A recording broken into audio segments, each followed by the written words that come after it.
Welcome to Indonesia Now from the studios of MetroTV in Jakarta. I'm Dok.2009. Selamat berjumpa. I'm Frida Litwina. Thank you for joining us. Indonesians went to the polls this week to choose a president. An estimated 170 million people were projected to get their fingers inked. And for the most part, voting went smoothly with no incidents of violence or major disruption at the country's 450,000 polling stations. And when the polls closed after 5 hours of voting, it wasn't long before projections showed a clear winner.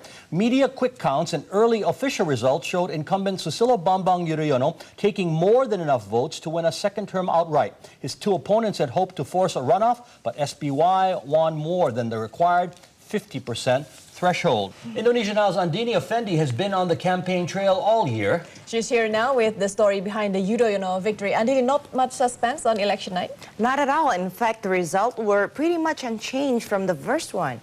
And all had the incumbent former general heading to a landslide victory. The candidates all made public appearances while casting votes, presumably for themselves. The incumbent near his residence in Cikeas, West Java, Vice President Yusuf Kala near his central Jakarta home, and former President Megawati Soekarno Putri in Kebagusan in South Jakarta.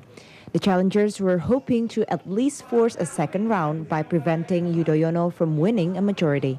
But that would not happen. From the first release of so-called quick count results by several media outlets less than an hour after the polls closed at 1 p.m., it was clear who was headed back to Istana. My first priority will be